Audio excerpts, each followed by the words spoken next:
को मेरी बिस्मिल्लाहिर्रहमानिर्रहीम, अस्सलाम वालेकुम। आधे दिन की पूरी खबरों के साथ आप देख रहे हैं न्यूज़ एट 5। मैं हूं तारिक मतीन।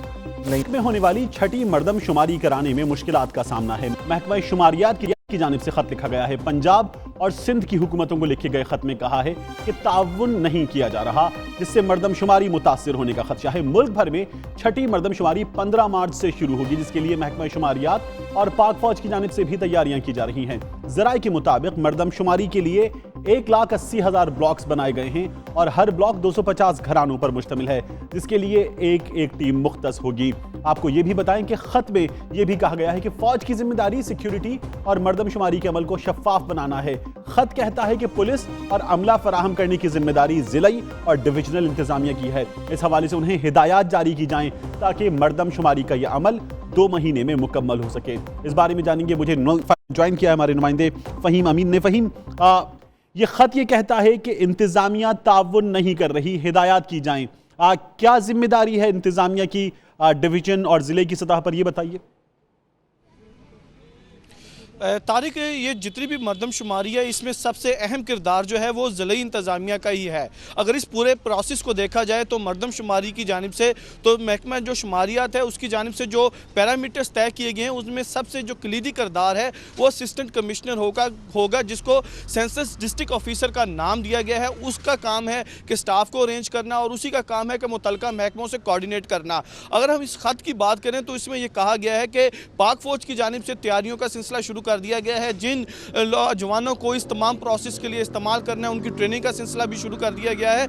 लेकिन जो ज़िले इंतज़ामिया है और डिविजनल इंतज़ामिया है उनकी जानिब से बाज़ जगहों पर ताउन नहीं किया जाता। और जब महकमा शुमारियात की जानिब से मेरे साथ एक बात इसकी और चीज़ें भी जो मैं आपसे जानना चाहूँगा अपने व्यूअर्स के लिए, कंवर दिलशाद साहब साबिक सेक्रेटरी इलेक्शन कमीशन मेरे साथ मौजूद हैं, उनसे भी बात करेंगे। कंवर साहब, अल्लाह अल्लाह करके मरदमशुमारी हो रही है, अदालत उज़्मा करवा रही है तो मरदमशुमारी हो रही है, उसके बावजूद भी जो ज़िला इंतज़ामिया है वो ताउन नहीं कर रही, ये महकमा शुमारियात ने लिखा है। कितना सिग्निफिकेंट है कि ये मरदमशुमारी हो, बर वक्त हो, कितना ज़रूरी है, ये आप बताइए हमारे व्यूअर्स के लिए। इलेक्शन कमीशन ऑफ पाकिस्तान के पॉइंट ऑफ व्यू से देखा जाए तो आइंदा जब इंतखाबात होने हैं तो उसमें सबसे बड़ी अहमियत मरदमशुमारी पर है। मरदमशुमारी के शफाफ होने पर और तमाम स्टेक होल्डरों को तस्लीम करने के बाद इलेक्शन कमीशन ऑफ पाकिस्तान ने उसी की बेस पर, उसके नोटिफिकेशन की बेस पर हल्का बंदियां जो हैं वो मरतब करनी है। हल्का बंदियां होनी है जब सेंसस की तरफ से बाकायदा गजट नोटिफिकेशन जारी हो जाएगा तो फिर इलेक्शन कमीशन ऑफ पाकिस्तान आईनी और कानूनी तौर पर उसी की रोशनी में हल्का बंदी करवाएगा और हल्का बंदी करवाने के तरीक़ेकार के बाद फिर उसकी बेस पर नई इंतखाबी फहरिस्त आज से 9 मरतब की जाएगी ताकि उसके मुताबिक जो है हमारे इलेक्टोरल तैयार हो जाए। ये बहुत फरमाइए, अगर ये नहीं होती, वक्त पर नहीं होती, तो क्या नतीजा देखेंगे हम?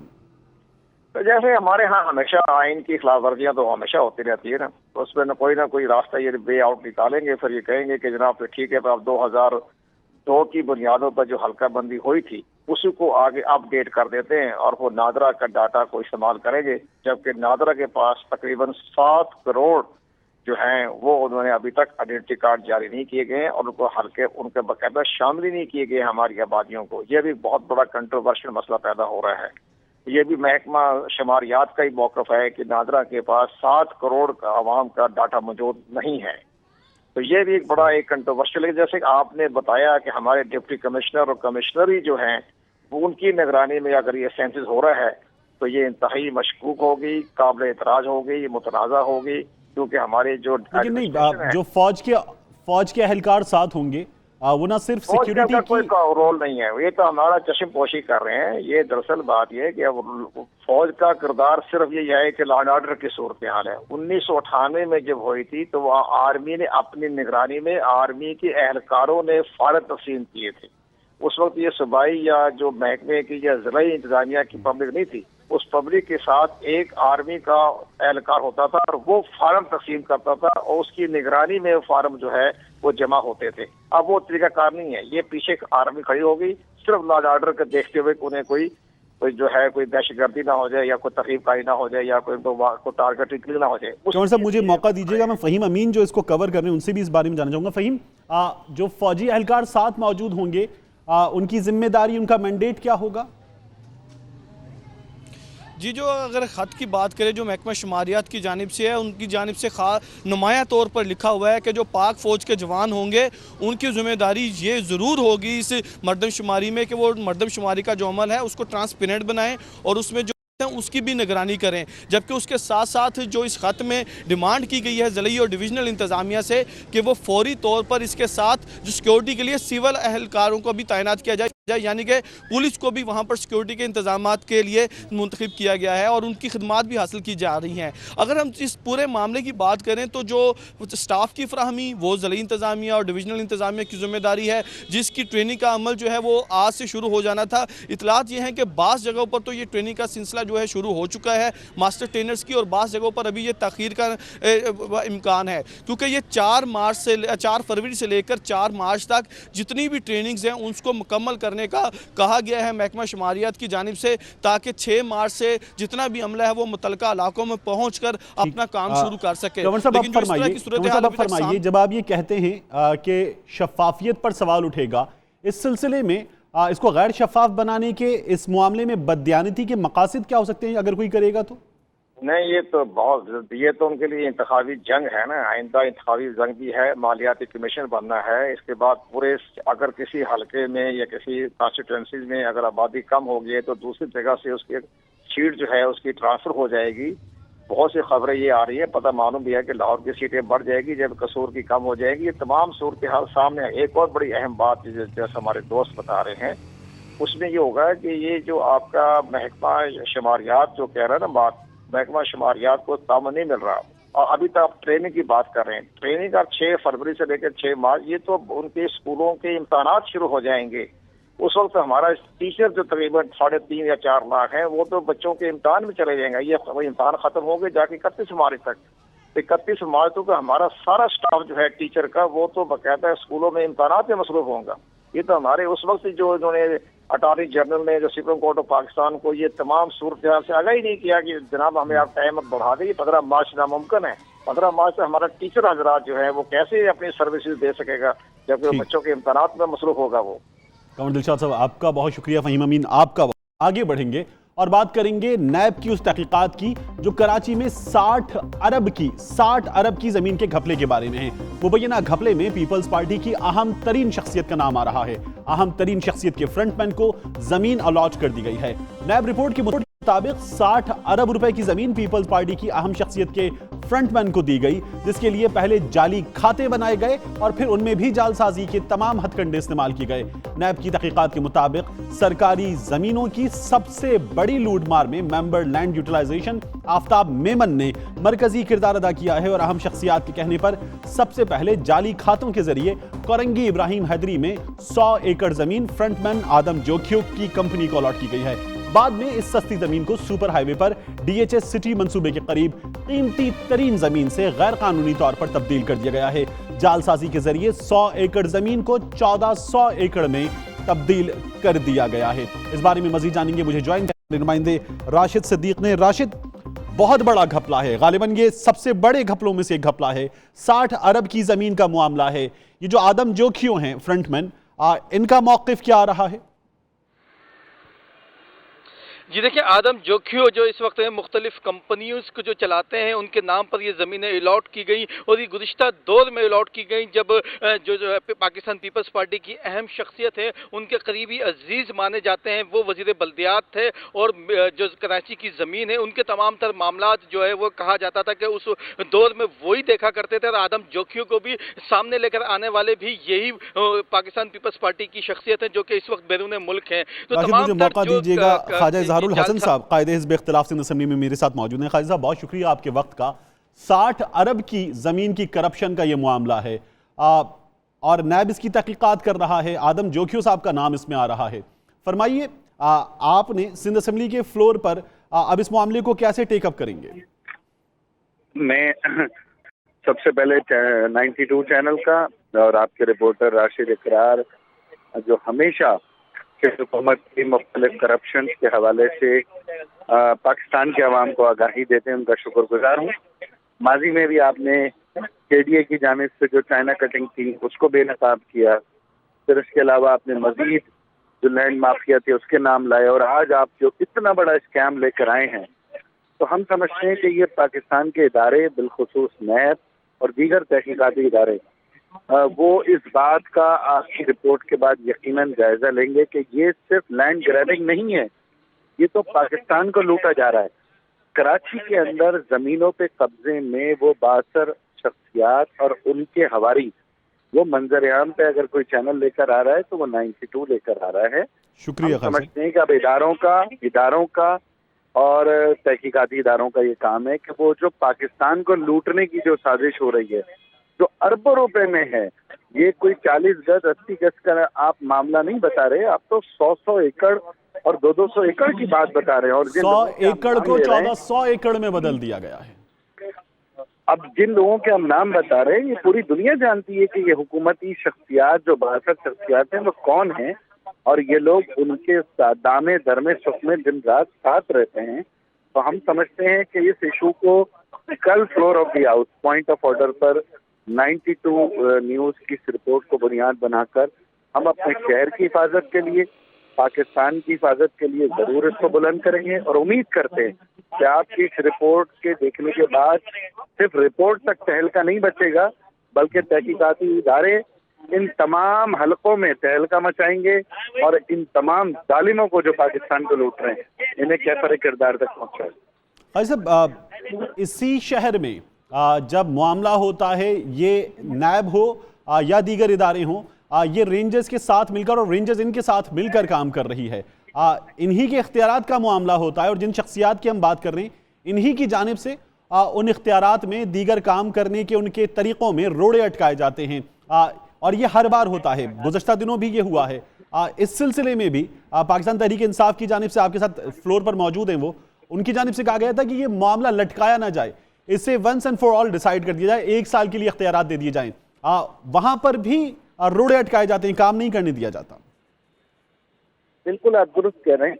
और जिस तरीके से ये, जैसे मैंने आज भी कहा कि हाथ की सफाई दिखाई जाती है, रेवेन्यू का रिकॉर्ड तब्दील किया जाता है, चाइना कटिंग की जाती है, ऑल्टरनेट फाइलें बनाई जाती है, और ये कौन लोग करते हैं? ये वही लोग हैं जो यहाँ पर बड़े बड़े ओहदों पे बैठे हुए हैं और बदनसीबी से इदारों के सरबराह हैं।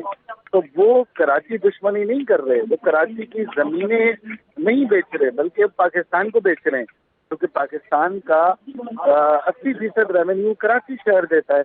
ये जमीनें जो 1400 एकड़ अगर चली जाएंगी हमारे इंडस्ट्रियल जोन्स की जमीन। ऐसे मुझे भी बताइए, अब जब ये नैब ये तहकीकात कर रहा है, रेंजर्स ने इस सिलसिले में बाज़ तहकीकात में हाथ बटाया है, तो हम दीगर अवामिल का, दीगर शख्सियात का नाम भी देख रहे हैं, वरना इससे पहले आपकी जमात के एक साहब जो एक और जमात में शामिल हो गए, उनके हवाले से इस तरह की खबरें आई थी, आप लोगों ने खुद उनका नाम लिया था, और आपकी जमात के लोगों पर इस तरह के इल्जामात लगे थे। आप पहले, अब जिन शख्सियात के नाम आ रहे हैं, वो नाम पहले क्यों नहीं आते थे? वो इल्जामात उन पर पहले क्यों नहीं आते थे? उन पर इल्जामात तो कहीं बड़े हैं। देखिए, आप बिल्कुल दुरुस्त फरमा रहे हैं। कराची टारगेटेड ऑपरेशन जब शुरू हुआ तो उसका ये बुनियादी जुज़ था जो माशी दहशतगर्दी, फाइनेंशियल टेररिज्म।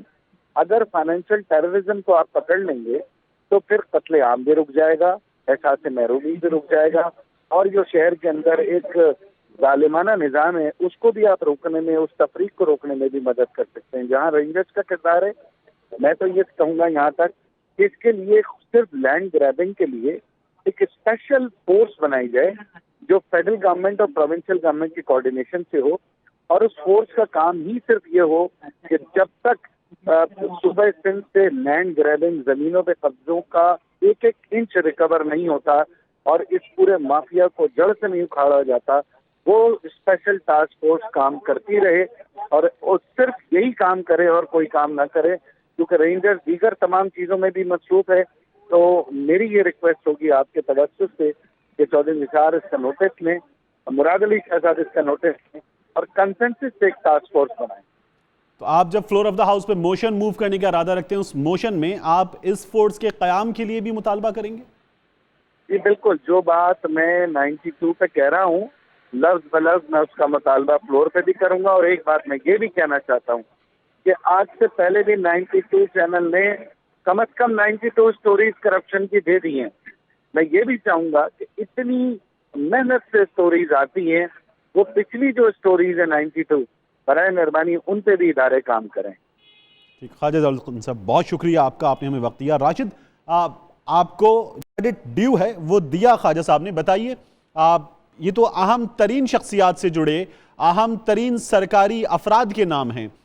जब ख्वाजा साहब ये कहते हैं कि फ्लोर पर लेकर जाएंगे, तो इससे पहले भी ख्वाजा साहब ने सिंध असेंबली के बाहर खड़े होकर 92 का आपको जो क्रेडिट ड्यू था वो दिया था, लेकिन हुआ कुछ भी नहीं इससे पहले भी। देखिए, यही सबसे बड़ा इस मुल्क का, इसका खास तौर पे इस शहर का मसला है कि क्रेडिट लेने और क्रेडिट देने की तो बात की जाती है, ताहम जो असल लोग हैं इस तमाम तर धंधे में, यानी कि 60 अरब रुपए की ज़मीनें जो है वो जाली खातों के जरिए अलाट करा ली गई। अलाट करने वालों के नाम भी सामने आ गए, और जिन लोगों ने अलाट की इन्वेस्टिगेशन में उनके नाम भी सामने आ गए, और जिनके कहने पर की गई उनके नाम भी सामने आ गए। ताहम नैब सिर्फ और सिर्फ रेफरेंस दर्ज करने की हद तक रह गया है। अब तक इन तमाम बड़ी जो मछलियां हैं उन पर जो है वो हाथ नहीं डाला गया। केडीए का जो सबसे बड़ा स्कैंडल हमने बेनकाब किया था, उसके बाद नैब एक बार फिर हरकत में आया और शाकिर लंगड़ा जैसे एक मामूली कारिंदा जो है वो उसको गिरफ्तार कर लिया गया। शाकिर लंगड़ा के ऊपर कौन कौन लोग थे, किन किन लोगों के कहने पर शाकिर लंगड़ा ने केडीए की जमीनों की चाइना कटिंग की, उस पर जो है वो अब तक हाथ नहीं डाला गया। उन फाइलों को सर्द खाने की नजर कर दिया गया। हमने ये सबसे बड़ा स्कैंडल कराची की तारीख का जो है वो उठाया है। अब देखना यह है कि नैब और नैब के जो चेयरमैन है और नैब जिनके अंडर में काम करता है वो लोग इस मामले को किस कदर संजीदा लेते हैं, और जो लोग इसमें मुलविस है, जिस तरह कहा गया है रिपोर्ट में कि इसमें पाकिस्तान पीपल्स पार्टी की अहम तरीन शख्सियात जो है उनके कहने पर ये 60 अरब रुपए की ज़मीनें जो है मुख्तलिफ इलाकों में, जिसमें मैं एक और इंकशाफ कर दूं कि सफूरा चौरंगी जो कि गुलिस्तान जौहर जैसा इलाका है उसकी ज़मीन भी जो है वो इस आदम जोखियो और उसकी जो मुख्तलिफ कंपनियां बनाई गई थी उनको अलाट की गई हैं, जो कि इस रिपोर्ट में शामिल नहीं है। लेकिन जो इन्वेस्टिगेशन अब तक जारी है उसमें ये एक और जमीन का जो है वो सामने आया है कि बोर्ड ऑफ रेवेन्यू ने जालसाजी करके उस जमीन को, जो कि केडीए की जमीन थी, उसको जो अपनी जमीन जाहिर करके इनको अलॉट की है। तो ये सबसे बड़ा मसला है कि जिन लोगों ने अलॉट की है वो अब तक अपनी सीट पर मौजूद हैं। वजीर आला सिंध जो है उनके कान पर जूं तक नहीं रहेंगी। 24 घंटे से जायद हो चुके हैं कि रंगे हुए नजर आ रहे हैं। राशिद सिद्दीक, बहुत शुक्रिया, अहम तरीन मसला आपने उठाया है और अब ये मसला कल सिंध असेंबली में भी उठाया जाएगा। एक ब्रेक लेंगे और ब्रेक के बाद हम तैयबा की भी बात करेंगे और मुल्तान में मेट्रो मंसूबे का आगाज हो गया, इसकी भी बात होगी।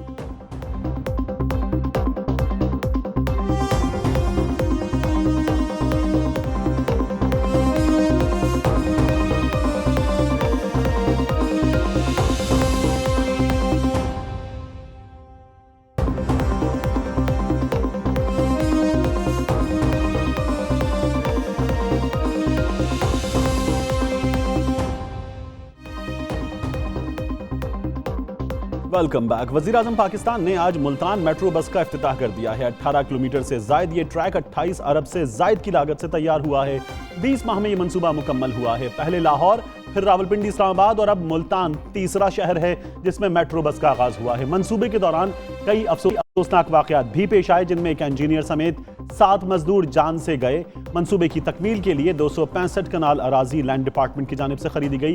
इफ्तिताह के बाद वजीर आजम ने बस में सफर किया और बहाउद्दीन जकरिया यूनिवर्सिटी पहुंचे, जहां अपने खिताब में वजीर आजम ने कहा कि नया पाकिस्तान वो बना रहे हैं और मुखालिफिन बदतरीन धरने दे रहे हैं। यहीं आपको ये भी बताएं कि आज जब ये सजा सजाया मंसूबा इफ्तिताह के मरहले से गुजर रहा था तो मुल्तान के शहरी एक अजियत से गुजर रहे थे।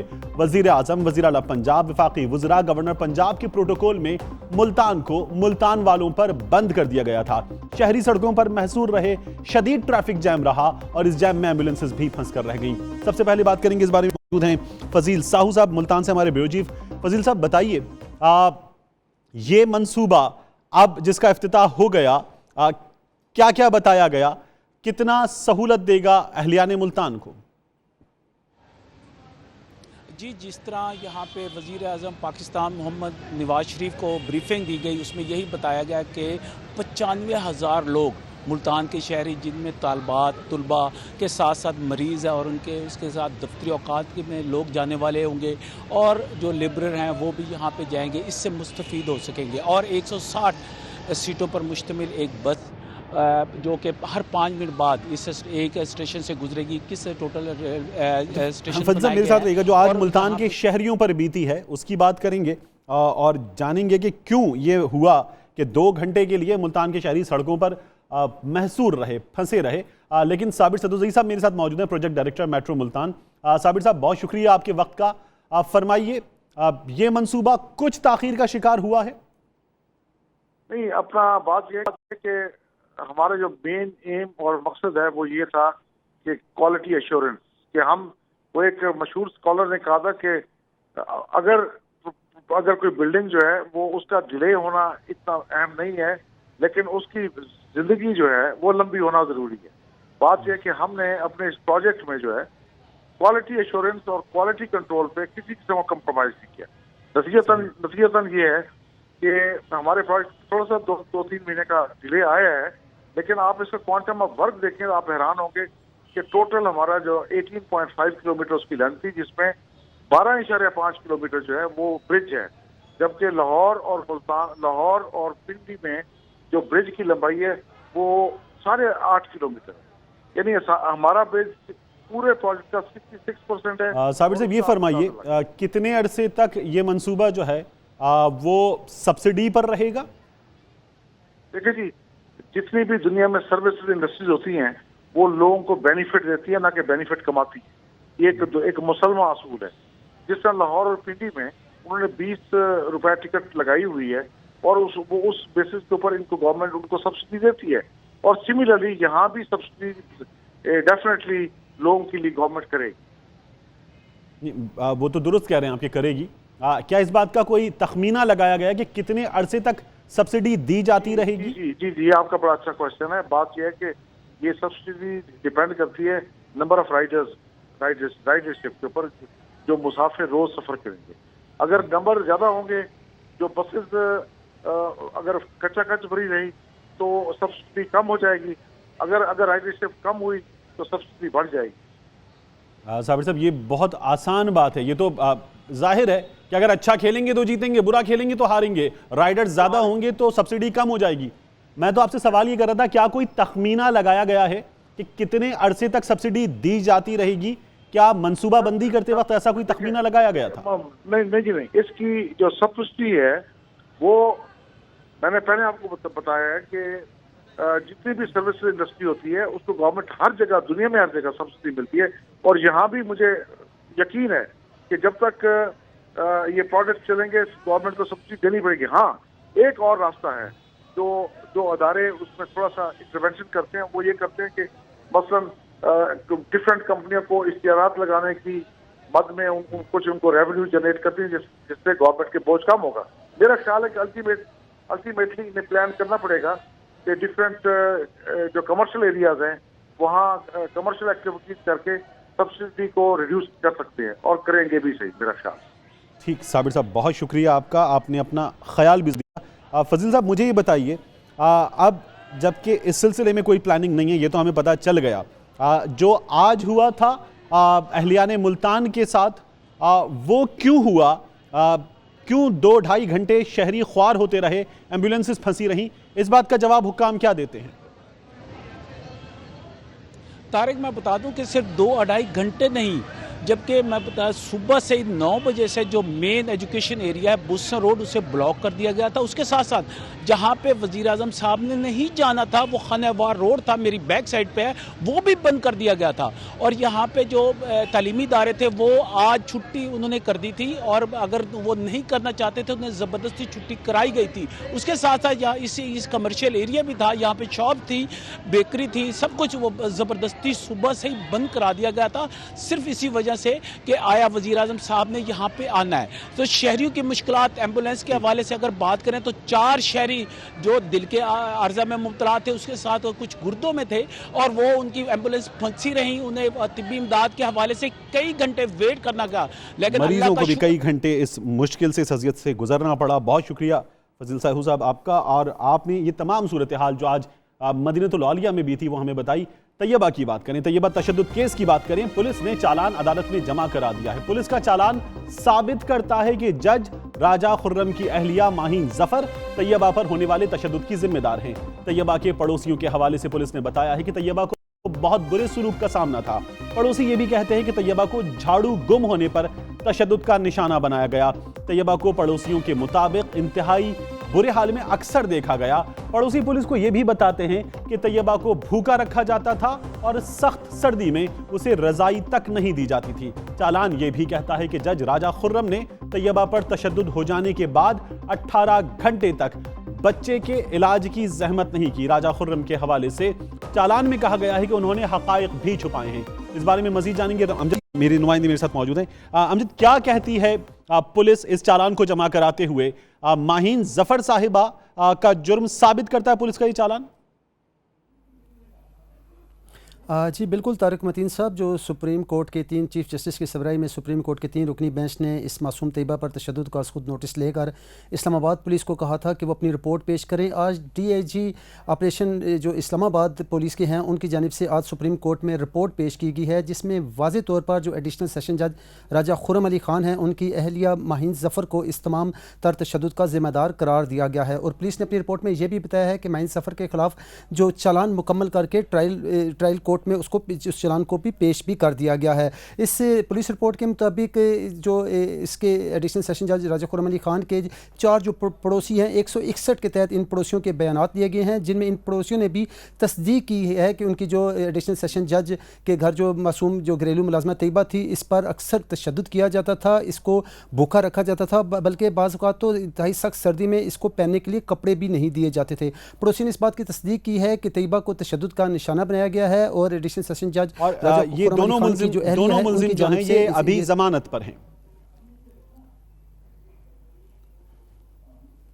जी बिल्कुल, इस हवाले से जो एडिशनल सेशन जज राजा खुर्रम अली ख़ान हैं वो भी ज़मानत पर हैं और उनकी अहलिया भी ज़मानत पर है। लेकिन अब कल जो चीफ जस्टिस मियां साकिब निसार की सरबराही में जो ये 3 रुकनी बेंच जो है कल तैयबा तशद्दुद के खुद नोटिस मामले की केस की समाअत भी करेगा और उसमें फिर पुलिस की जो रिपोर्ट है इसका जायज़ा लेकर सुप्रीम कोर्ट की जानिब से कोई भी हुक्म सामने आ सकता है। अमजद, ये भी बताइए कि सिर्फ तैयबा पर होने वाले इस तशद्दुद के मुजरिम पुलिस चालान के मुताबिक ये मुल्जिम नहीं है, इन्होंने तैयबा के वालिद आजम से भी धोखाधड़ी की है।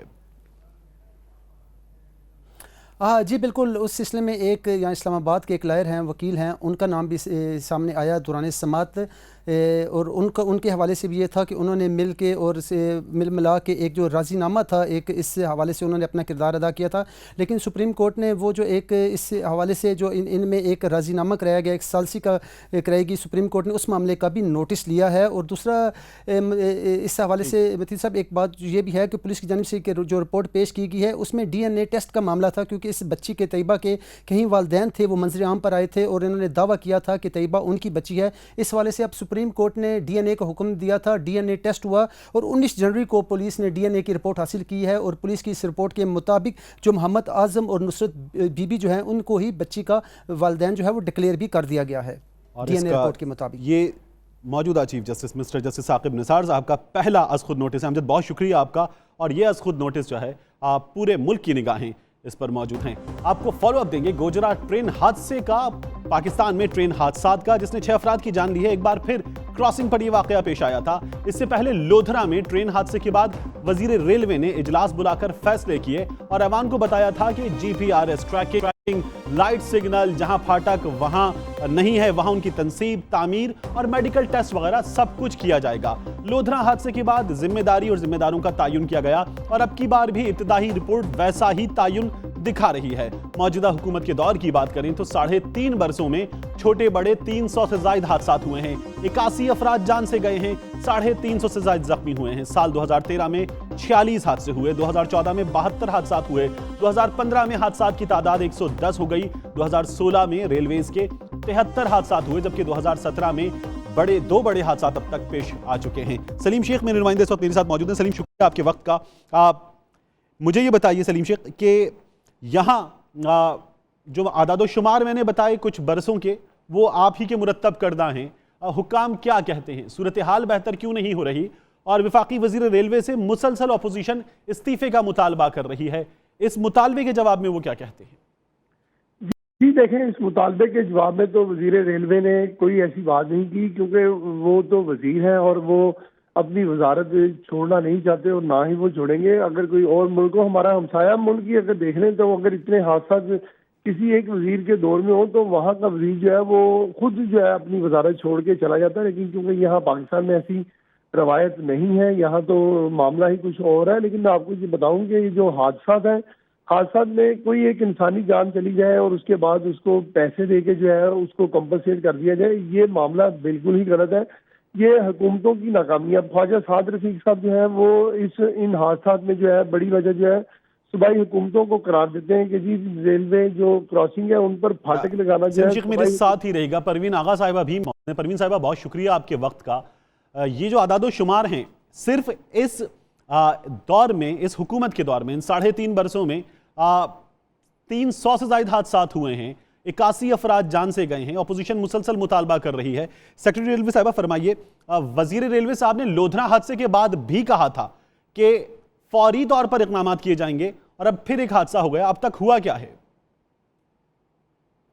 परवीन आगा साहिबा से मेरा राब्ता मुनक़ता हुआ। सलीम शेख, आप मुझे बताइएगा, लोधरा हादसा हुआ, उसके बाद वजीर रेलवे ने जो इक़दामात जिनका वादा किया था, दावा किया था, फौरी तौर पर उन्हें अमल अंजाम देने को उन पर कहा था, लेकिन अब भी नहीं हुआ। ये काम क्यों नहीं हुए, इस बारे में क्या कहते हैं वो? जी तारिक, बात यह है कि लोधरा हादसे में भी जो है वो इंक्वायरी जो की गई उसमें भी जिम्मेदार जो है वो छोटे लोगों को करार दिया गया है कि ट्रेन ड्राइवर, फाटक मैन और इस तरह के लोगों को जो है जिम्मेदार करार दिया गया। इसमें कम से कम जो है जो बड़े अफसरान हैं उनको भी जो है इसका जिम्मेदार करार देंगे। उनके मैं एक बार फिर आपको इंटरप्ट करना चाहूंगा। परवीन आगा साहिबा मेरे साथ। साहिबा, आप फरमाइए, बाहैसियत सेक्रेटरी रेलवे, जब हम ये बात कर रहे हैं कि सिर्फ मौजूदा हुकूमत के दौर में 300 से ज्यादा हादसा हुए, 81 अफराद जान से गए, और अपोजिशन मुतालबा कर रही है ख्वाजा साद रफीक साहब से कि वो वजारत से मुस्ताफ़ी हो जाएं, हादसा बढ़ते जा रहे हैं।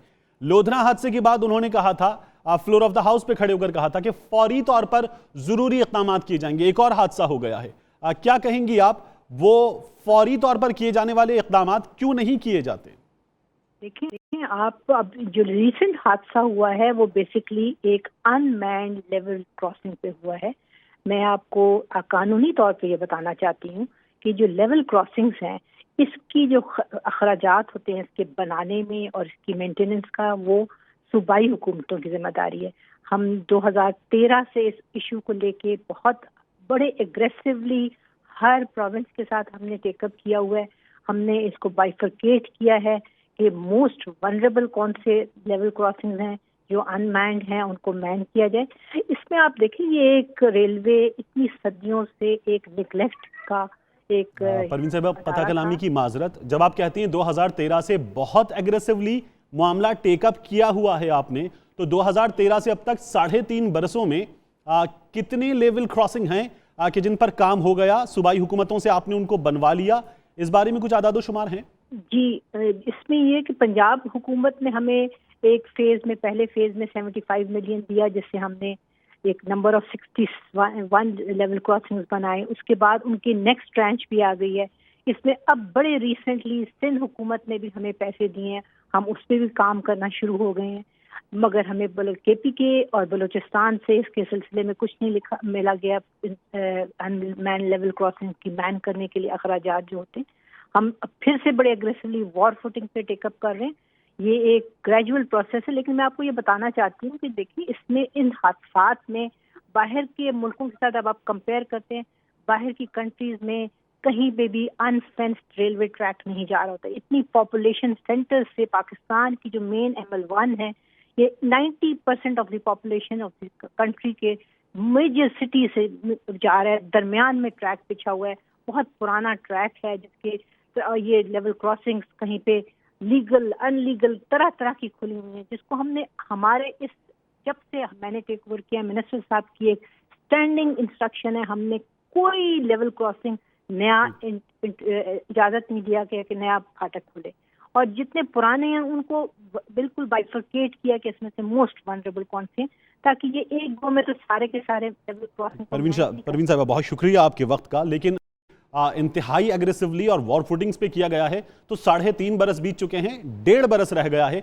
अब तक ये काम हुआ नहीं है। हादसात मुसलसल हो रहे हैं। बाजार अपडेट की बात करें और आज की मार्केट के हवाले से सबसे पहले आपको यह बताएं कि आज KSE 100 इंडेक्स, बल्कि पाकिस्तान 100 इंडेक्स, ये आज 50,050 की सतह को भी छू गया था, लेकिन फिर बरकरार नहीं रख सका। सबसे पहले अगर बात करें चांदी सोने के निर्खों की, तो कराची, लाहौर, इस्लामाबाद में सोने के निर्ख फी तोला 50,700 की सतह पर ट्रेड कर रहे हैं। चांदी के निर्ख ट्रेड कर रहे हैं 760 रुपए पर कराची, लाहौर, इस्लामाबाद में। और ओपन मार्केट में करेंसी की अगर बात करें तो अमरीकी डॉलर ट्रेड कर रहा है 107 रुपए 4 पैसे में, बरतानवी पाउंड 133 रुपए 5 पैसे में, दिरहम 29 रुपए 3 पैसे में, यूरो 115 रुपए में और सऊदी रियाल 28 रुपए 5 पैसे में ट्रेड कर रहा है। और बात पाकिस्तान 100 इंडेक्स की, तो स्टॉक एक्सचेंज की अब बात करें, आपको ये बताएं कि आज जबरदस्त तेजी देखी गई थी दिन के आगाज पर और इंडेक्स 50,050 की सतह पर, जैसा मैंने आपको बताया, चला गया था। लेकिन तेजी का रुझान देखने में आया, गो के फरोख्त के दबाव में आई मार्केट, लेकिन ये सतह बरकरार नहीं रही थी।